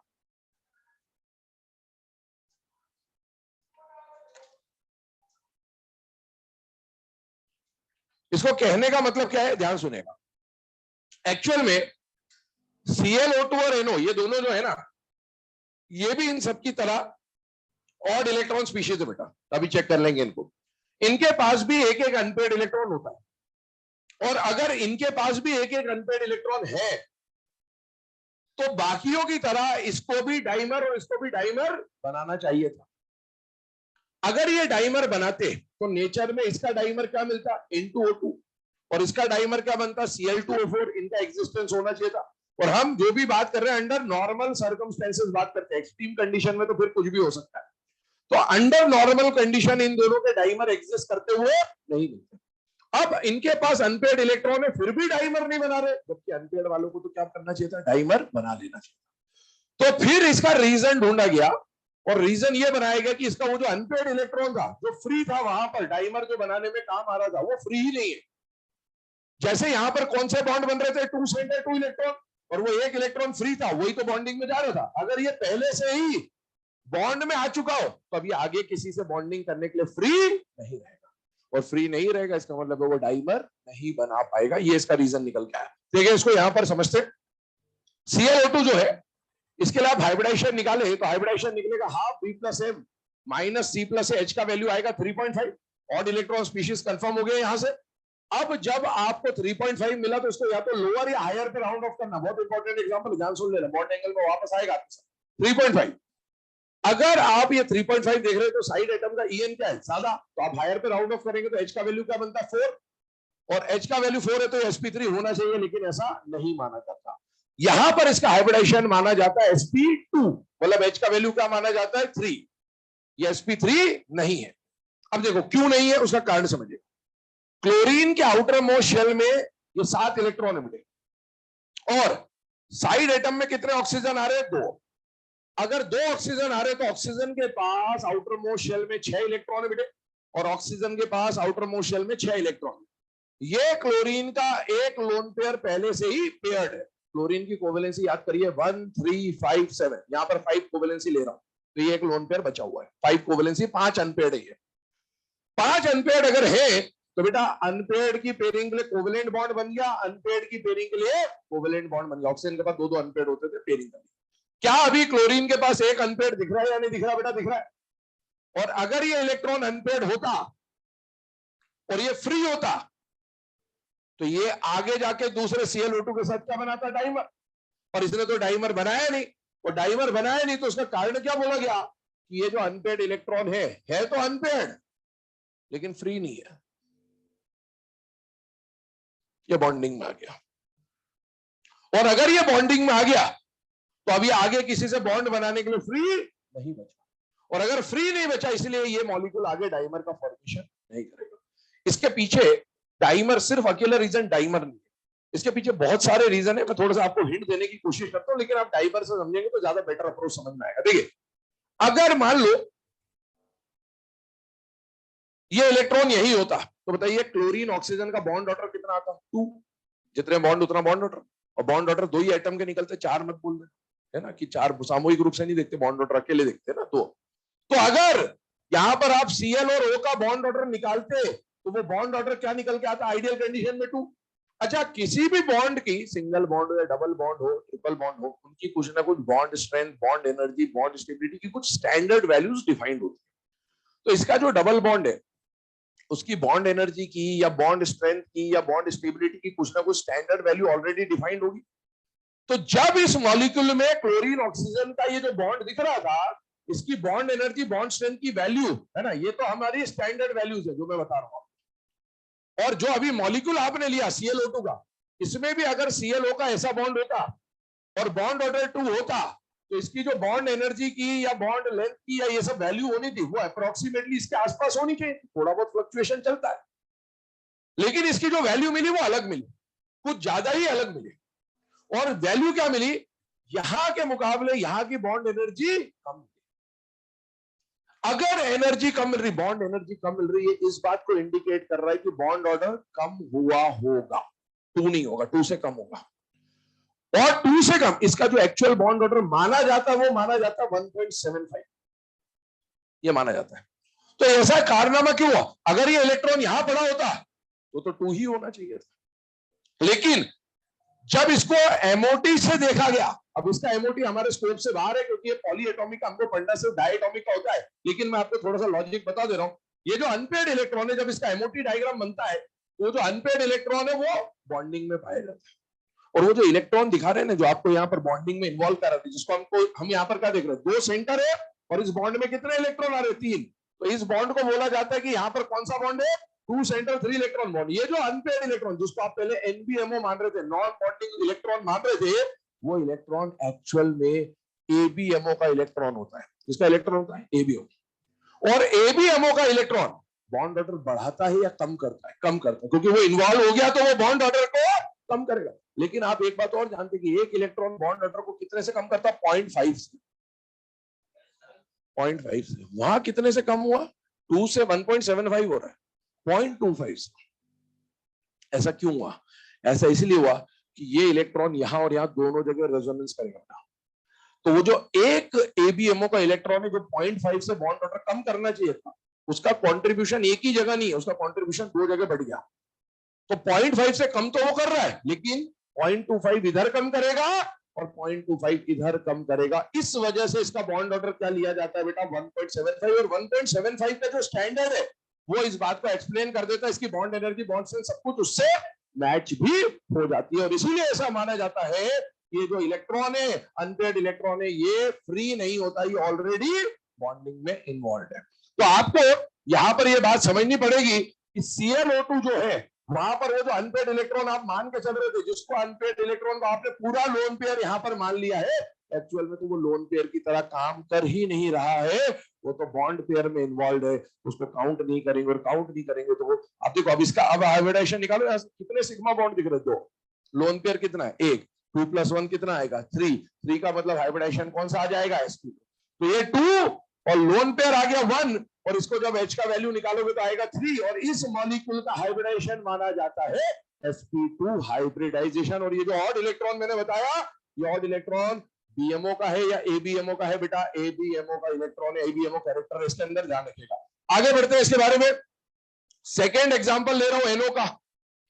NO जो है ये डायटोमिक स्पीशीज बेटा, कायदे से इसका हाइब्रिडेशन नहीं निकलना चाहिए, हाइब्रिडेशन किसका निकलता है, पॉलीएटॉमिक का। फिर भी अगर आप निकालना चाहे, मैं पहले H तो निकाल ही देता हूं, half V plus M minus C plus A के हिसाब से, क्योंकि इससे हमें ऑड इलेक्ट्रॉन का तो पता चल जाएगा कम से कम। H का वैल्यू कितना आ रहा है, 2.5। 0.5 में अगर H का वैल्यू आ रहा है, इसका मतलब स्पीशीज कैसा बेटा, ऑड इलेक्ट्रॉन स्पीशीज है। अब आप इसको हायर या लोअर पे राउंड ऑफ करते हैं, लेकिन करने की जरूरत नहीं, आप चाहे तो कर भी सकते हैं। साइड एटम कौन है इसमें, ऑक्सीजन, हायर पे राउंड ऑफ होगा 3 का मतलब sp2, लेकिन इसमें काम आएगा नहीं क्योंकि ये डायटोमिक स्पीशीज ना ही करें तो ठीक है। आइए इधर इसके स्ट्रक्चर पे चलते हैं। नाइट्रोजन के पास ग्राउंड स्टेट में एक लोन पेयर है और 3 अनपेयर्ड इलेक्ट्रॉन है। साइड एटम में कौन आया, ऑक्सीजन आया, ये कहानी बनी बेटा ऑक्सीजन की, ये आया और ये आया। अब आप देखो, एक तो लोन पेयर है और एक क्या है बेटा, अनपेयर्ड इलेक्ट्रॉन। अगर आप इससे हाइब्रिडाइजेशन को टैली करें, एक सिग्मा बॉन्ड और 1.5 लोन पेयर, 2.5 आ जाएगा। फिर साइड एटम का ईएन जाता है तो unpaired electron is considered as a lone pair, तो 2 लोन पेयर और एक सिग्मा बॉन्ड, आप क्या मान लेंगे, H=3 sp2, वही सब आएगा। लेकिन ठीक है, अगर ऐसा होता तो बताइए नाइट्रोजन ऑक्सीजन का बॉन्ड ऑर्डर कितना दिख रहा है आपको, 2, लेकिन आप एमओटी तो पढ़ चुके होते हैं, इतना तो आइडिया होगा, इसमें 15 इलेक्ट्रॉन है, 15 इलेक्ट्रॉन का बॉन्ड ऑर्डर 2.5 होता है। तो अगर इसका बॉन्ड ऑर्डर 2 होता है स्टैंडर्ड कंडीशन में, तो ये इलेक्ट्रॉन फ्री होता, और फ्री होता तो ये डाइमर बनाता। लेकिन एक्चुअल में इसका बॉन्ड ऑर्डर तो 2 दिख रहा है, एक्चुअल में इसका बॉन्ड ऑर्डर होता कितना है, 2.5। इसका मतलब ये बोला गया कि ये इलेक्ट्रॉन जो अनपेयर्ड आपको दिखाया गया ना, ये अनपेयर्ड इलेक्ट्रॉन ऐसे फ्री नहीं पड़ा है, ये यहां बॉन्डिंग में इन्वॉल्व हो चुका है। और ये जो इलेक्ट्रॉन है ये बीएमओ का इलेक्ट्रॉन है। किसका इलेक्ट्रॉन है, बीएमओ का, क्योंकि पहले बॉन्ड ऑर्डर 2 था, अब 2.5 हो रहा है, मतलब वो इलेक्ट्रॉन जो बाहर आप जिसको मान रहे थे एक्चुअल में बीएमओ का इलेक्ट्रॉन है, बॉन्डिंग कैरेक्टर उसके अंदर, इसीलिए उसने बॉन्ड ऑर्डर को 2.5 बनाया होगा।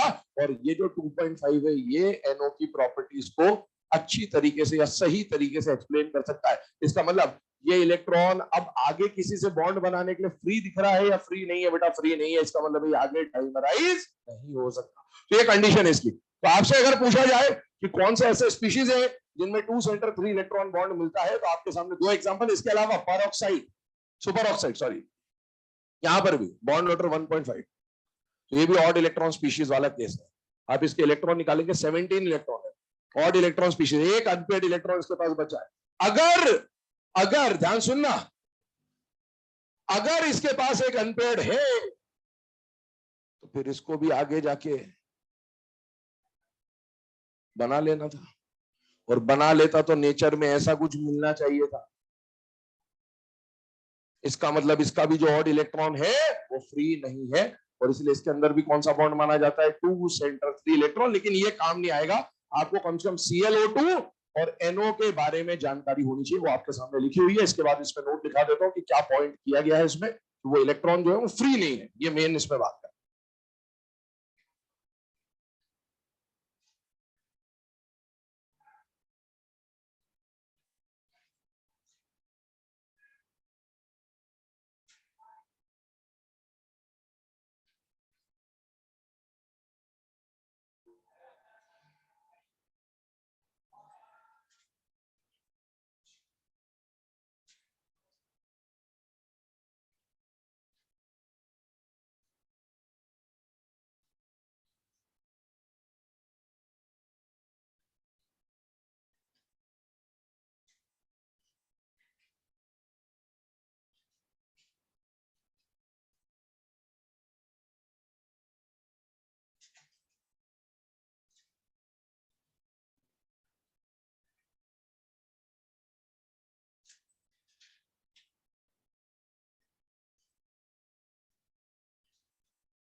चले बेटा ना, अब ये जो अभी आपको बताया गया है ऑड इलेक्ट्रॉन वाला, 2 सेंटर 3 इलेक्ट्रॉन वाला, उसके बारे में नोट लिखा दे रहा हूं, लिख लीजिएगा।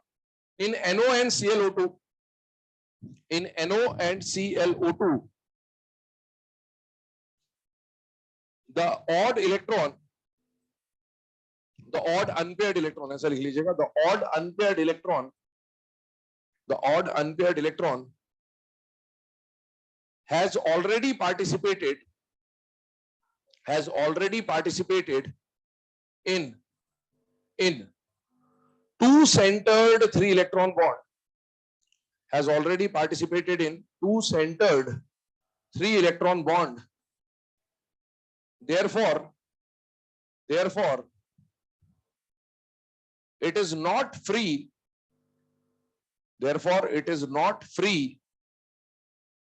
to participate in dimer formation. Therefore it is not free to participate in dimer formation under normal conditions. Participate in dimer formation under normal conditions. तो ये जो इलेक्ट्रॉन है ये फ्री होता तो डाइमर बना लेता ऑब्वियसली, लेकिन इसने ऑलरेडी 2 सेंटर 3 इलेक्ट्रॉन बॉन्ड में पार्टिसिपेट कर लिया है, तो ये फ्री नहीं है डाइमर फॉर्मेशन करने के लिए। हाँ एक बात लेकिन फिर भी ध्यान रखना, आपसे पूछे ये दोनों स्पीशीज कैसे, ऑड इलेक्ट्रॉन है, इवन इलेक्ट्रॉन है, ऑड इलेक्ट्रॉन, ये पैरा है या डाया है, तो ध्यान रखिएगा odd electron species are always paramagnetic in nature. आप ये मत सोचना कि इलेक्ट्रॉन बॉन्डिंग में आ गया तो इसकी पेयरिंग हुई, पेयरिंग नहीं हुई, वो है अनपेयर्ड ही, लेकिन बॉन्डिंग का पार्ट है। क्यों ऐसा बोला जा रहा है, क्योंकि आप समझिए पेयरिंग का मतलब क्या होता है, पेयरिंग का मतलब होता है डब्बे में 2 इलेक्ट्रॉन आना, और अभी इस बॉन्ड में कितने इलेक्ट्रॉन है, 3, एक डब्बे में क्या 3 इलेक्ट्रॉन आ सकते हैं क्या, नहीं, इसका मतलब वो जो इलेक्ट्रॉन है वो है तो अभी भी अनपेयर्ड ही, भले वो बॉन्डिंग का पार्ट है लेकिन है अनपेयर्ड, उसकी पेयरिंग नहीं हुई है, इसीलिए स्पीशीज अभी भी क्या माने जाएंगे बेटा, पैरामैग्नेटिक ही माने जाएंगे। चलिए अब आगे बढ़ते हैं। इसके बाद अगला जो हाइब्रिडाइजेशन का टाइप देख रहे हैं, अभी हमने ऑड इलेक्ट्रॉन स्पीशीज में हाइब्रिडाइजेशन देखा, सेकंड जो टाइप आता है वो आता है change in hybridisation in solid state. Generally क्या होता है बेटा, कई बार कुछ ऐसे मॉलिक्यूल देखे गए हैं जिनमें हाइब्रिडाइजेशन चेंज हो जाता है स्टेट के साथ साथ। इनऑर्गेनिक केमिस्ट्री में ध्यान सुन लेना मेरी बात, इनऑर्गेनिक केमिस्ट्री में अभी हम लोग बात कर रहे हैं तो हम लोग कोवेलेंट मॉलिक्यूल्स की बात करेंगे, क्योंकि हाइब्रिडाइजेशन वगैरह सब डायरेक्शनल नेचर की बात है और कोवेलेंट बॉन्ड डायरेक्शनल होता है। कोवेलेंट कंपाउंड्स, कोवेलेंट मॉलिक्यूल जो होते हैं ना, वो जनरली आपको गैसियस स्टेट में मिल रहे होते हैं, क्योंकि ये थोड़ा सा वीक बॉन्ड होता है as compare to ionic bond, तो ये गैसियस फॉर्म में मिल रहे होते हैं। जैसे PCl5 की अगर मैं बात करूं तो PCl5 का हाइब्रिडाइजेशन हम लोग पढ़ चुके, क्या होता है sp3d, लेकिन वो गैसियस PCl5। जैसे ही इनऑर्गेनिक केमिस्ट्री में किसी कंपाउंड के साथ ये S लटका दिया जाए ना बेटा, समझ जाना कहानी बदल गई है। सॉलिड आते ही आपको सतर्क हो जाना, ये यहां की बात नहीं, ये पूरी इनऑर्गेनिक की बात है। कहीं पर भी अगर कोई कोवेलेंट मॉलिक्यूल दिख रहा है और उसके साथ सॉलिड लिख दिया गया या S लिख दिया गया, समझ जाना यहां पर कुछ गड़बड़ है, और उसी की बात अभी हम यहां कर रहे हैं। मान लीजिए ये सारे केसेस देखिए, इनमें मैंने आपके सामने क्या लिख रखा है बेटा, S लिख रखा है, मतलब ये सॉलिड स्टेट में हाइब्रिडाइजेशन की बात कर रहा है। होता क्या है, जैसे PCl5 एक गैस है, अब उस गैस को आप कंप्रेस करे जा रहे तो एक टाइम पे जाके पार्टिकल पास आने की वजह से वो सॉलिड तो बन जाएगा, लेकिन सॉलिड बनते ही उसमें इंटरेक्शन भी बढ़ेगा, क्योंकि पार्टिकल पास है, इंटरेक्शन पावरफुल हो जाएगा, और इंटरेक्शन पावरफुल होकर कोवेलेंट के बदले थोड़ा सा आयनिक कैरेक्टर ले लेगा। आयनिक कैरेक्टर लेने का सेंस ये है कि वो आयंस के रूप में एग्जिस्ट करने लग जाएगा, आयंस के फॉर्म में एग्जिस्ट करने लग जाएगा, और वही काम यहां पर देखने को मिल रहा है। अभी आपके सामने जो 8 एग्जांपल है, इनमें से फर्स्ट तो बिल्कुल रटा हुआ होना चाहिए आपको। आपने अगर 12th बोर्ड के एग्जाम दिए हैं तो ये एक ऐसा क्वेश्चन है जो लगभग आपको हर साल देखने को मिल जाता है, 1 मार्च में आता है ये CBSE का, ठीक है। NCERT में ही मेंशन आता है तो आता है, जो आता बता रहा हूँ, ये फिक्स है, मतलब बोर्ड के तो क्वेश्चन पता ही रहती है, यही आएगा। PCl5, ठीक है, तो ये PCl5 में और नीट का पेपर भी बोर्ड से कुछ ज्यादा अलग नहीं है, ठीक है, तो समझ जाना, अभी इससे ज्यादा नहीं बोल सकता। PCl5 को अभी हम लोग यहाँ पर डिस्कस कर रहे हैं, ध्यान सुनो क्या हो रहा है यहाँ पर। जब PCl5 सॉलिड फॉर्म में आया तो अब वो गैसियस PCl5 नहीं रहा, PCl5 अब PCl5 की तरह ना रहकर इस फॉर्म में रहेगा। इसमें मैं प्लस भी ऐसे लगा दे रहा हूं, ये एक्चुअल में ऐसा है कि इसमें PCl4 प्लस ऐसे कैटायन है और PCl6 ऐसे एनायन। अब दोनों को सेपरेट करने के लिए मैंने बीच में क्या लगा दिया, प्लस लगा दिया, ध्यान रखिएगा। तो ये एक्चुअल में कैटायन और एनायन के फॉर्म में एग्जिस्ट करता है। अब क्वेश्चन क्या पूछेगा, क्वेश्चन ये पूछेगा कि what is the hybridisation of solid PCl5। अब सॉलिड PCl5 का हाइब्रिडाइजेशन आप sp3d नहीं लिख सकते, क्योंकि सॉलिड PCl5 सॉलिड फॉर्म में PCl5 है ही नहीं। एक्चुअल में सॉलिड में तो ये ऐसा बन चुका है, तो इसके दो हाइब्रिडाइजेशन निकलेंगे, इसका अलग, इसका अलग। आपसे अगर स्पेसिफिकली पूछ ले what is the hybridisation of cation in solid PCl5, तो इसका निकाल दो। What is the hybridisation of anion in solid PCl5, इसका निकाल दो। कुछ भी नहीं बोला तो दोनों का निकलेगा, वो तो क्लियर बात है। और इन सब के हाइब्रिडाइजेशन में कल निकलवा चुका हूं, तो कल वो जो 15-20 क्वेश्चन दिए थे वो यही सारे थे, इन्हीं में से केसेस मैंने दिए थे आपको, क्योंकि हम लोगों को पढ़ना था आगे। तो इसमें अब मैं हाइब्रिडाइजेशन नहीं निकालूंगा, मैं सिर्फ टाइप आपको बता रहा हूं। इनमें से ये जो टाइप है आपको याद रखने हैं, क्योंकि ये ऑब्जर्व्ड प्रॉपर्टी है कि ये इसी तरह के आयन बनाते हुए मिले। जैसे इन दोनों को देखो, आपके सामने दो दो के पेयर बनाए गए, बेसिकली पेयर्स देखिएगा। 4 केसेस याद रखने आपको। पहला केस क्या है, इन दोनों में 4+4+ का कैटायन, 6-6- का एनायन। यहां ये जितने हेलोजन हैं उनमें से एक हेलोजन का एनायन अलग, बाकी बचा हुआ कैटायन, बाकी बचा हुआ कैटायन। यहां पर आइए, इन दोनों में 2+2+ का कैटायन, 4-4- का एनायन। और N2O4 और N2O5 वो तो याद होना चाहिए फर्स्ट, ये भी याद करें इसको। क्यों, क्योंकि ये नाइट्रोजन के ऑक्साइड्स का टेबल है जो आगे पढ़ना भी आपको इनका सॉलिड फॉर्म है। हालांकि है ना, ये नीचे वाला क्वेश्चन आया हुआ है, लेकिन इसको याद करने में कोई ज्यादा डिफिकल्टी नहीं होनी चाहिए आपको। N2O4 N2O5 इनमें से नाइट्रेट एनायन अलग करना है। क्या अलग करना है, नाइट्रेट एनायन। जब NO3 यहां से निकाल दोगे तो बचेगा क्या, NO, और यहां से निकाल दोगे तो क्या बचेगा, NO2+। क्या आगे ये नाइट्रेट आयन तो आपको पता है, NO2+ को कोऑर्डिनेशन केमिस्ट्री में ये लिगैंड से मिलता है। इस लिगैंड को बोला जाता है नाइट्रोनियम, और इसको बोला जाता है नाइट्रोसोनियम, है ना, नाइट्रोसोनियम। ठीक है, तो लिखा हुआ है, तो आप ये ध्यान रखें, कभी इस तरह की कंडीशन आ जाए नोट करें इसे। इस पे क्या क्वेश्चन फ्रेम हो सकते हैं, एक तो क्वेश्चन लिखा देता हूं आपको।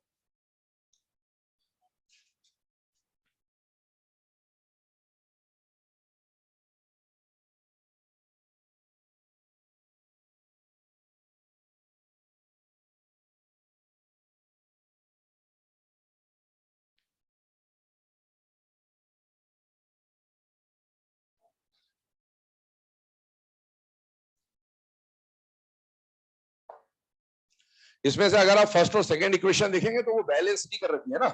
हमने रिएक्टेंट साइड में वहां पर कितने मोल्स लेने चाहिए बेटा, 2, लेकिन हम बैलेंस नहीं कर रहे, हमें सिर्फ टाइप पे फोकस करना है, तो बैलेंस नहीं किया मैंने। कभी बाई चांस बैलेंसिंग का आ जाए तो आपको समझ में आ जाना चाहिए कि टोटल 2 फॉस्फोरस और 10 क्लोरीन है, तो उधर 2 PCl5 बनेगा।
चले बेटा ना। अब ये सारे केसेस को लिखने के बाद यहाँ पर हम लोग डिस्कशन स्टार्ट कर रहे हैं कि इस पे कैसे क्या क्वेश्चन फ्रेम हो सकता है। मैंने आपको बोला एग्जाम में डायरेक्ट क्वेश्चन आ जाएगा, खासकर PCL5 कम से कम आपको याद होना चाहिए। इसके कैटायन और एनायन के क्या हाइब्रिडाइजेशन हो सकते हैं या क्या उनकी ज्योमेट्री हो सकती है। क्वेश्चन बोल रहा हूं, लिखेगा। What is the hybridization and geometry, what is the hybridization and geometry of cation in solid PCl5, cation in solid PCl5। पहला ऑप्शन लिखे sp3 टेट्राहेड्रल, अगला लिखे sp3 pyramidal, sp3 tetrahedral, sp3 pyramidal. अगला option लिखे sp3d2 octahedral, sp3d2 octahedral. और अगला option लिखे sp3d2 square planar. Correct answer हो जाएगा फर्स्ट है ना, sp3 टेट्राहेड्रल। चलिए अब आगे बढ़ते हैं। इसके बाद ये जो अभी आपको कंडीशंस बताई गई ना, इसमें और क्या पॉसिबिलिटीज बन सकती है देखिएगा। सबसे पहला पॉइंट, एक यहां पर हम लोग कुछ कंडीशन डिस्कस कर रहे हैं। देखिए फास्फोरस के जो पेंटाहेलाइड्स हो सकते हैं वो क्या क्या बन सकते हैं। एक तो PF5, एक PCl5, एक PBr5 और एक PI5। ये तो स्टेरिक हिंड्रेंस की वजह से एग्जिस्ट नहीं करता, ये तीनों एग्जिस्ट करते हैं, जिनमें से PCl5 और PBr5 के बारे में कुछ जानकारी आपको यहां दी गई है। लेकिन अभी हम लोगों को बात करनी है PF5 के बारे में। एक टॉपिक आता है pseudo berry rotation,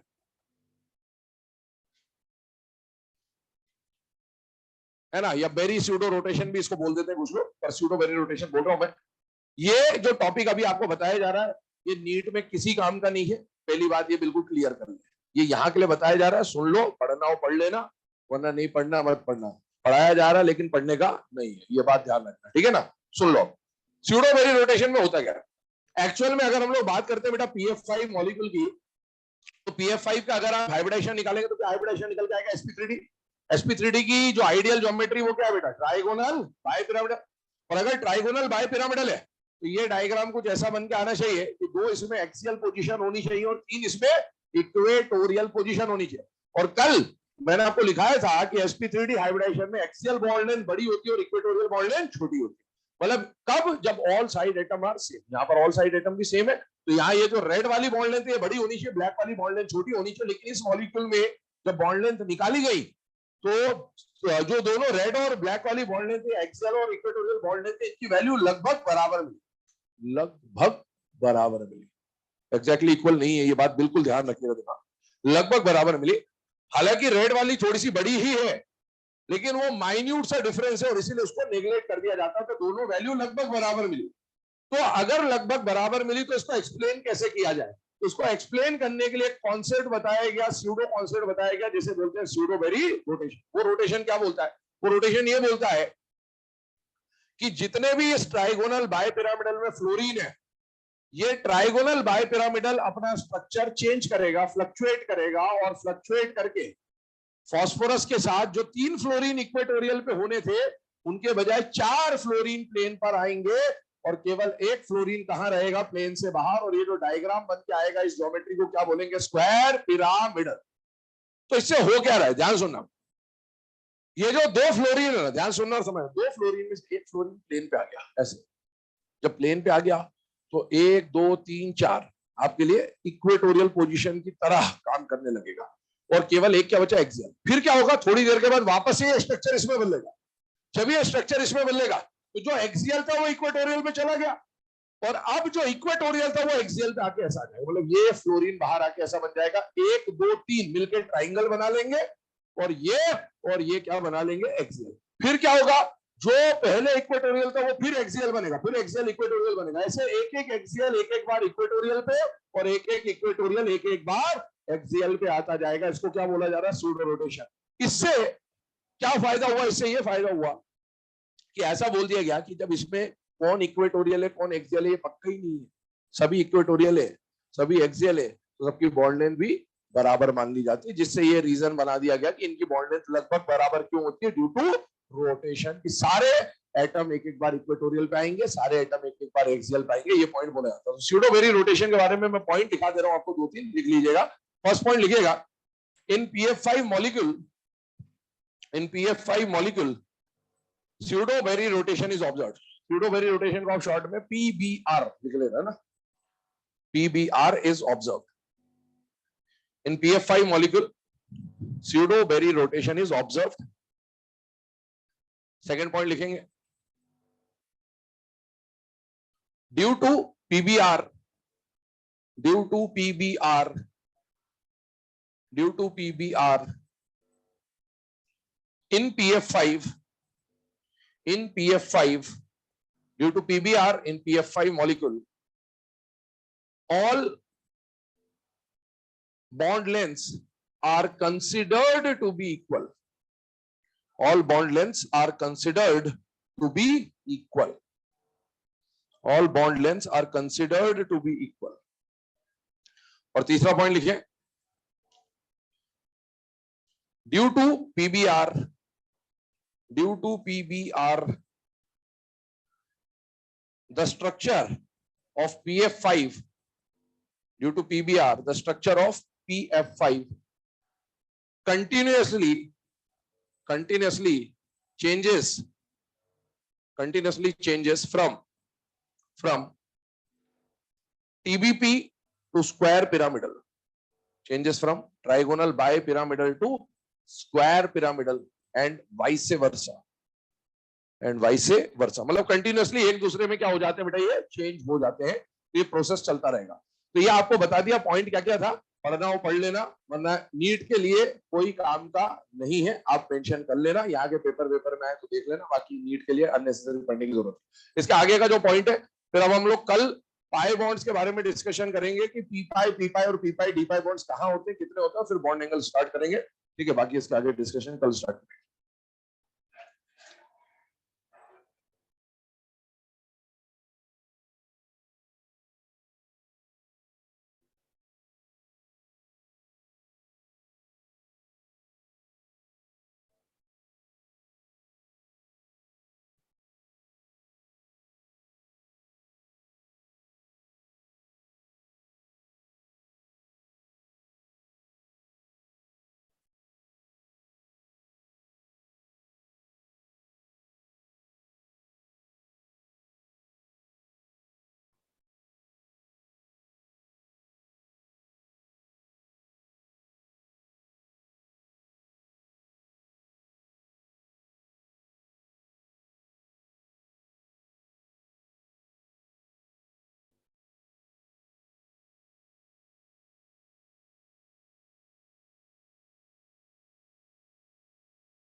good afternoon बच्चों, बैठो बैठो, सिट डाउन प्लीज, डाउन, बैठिए, बैठ जाइए।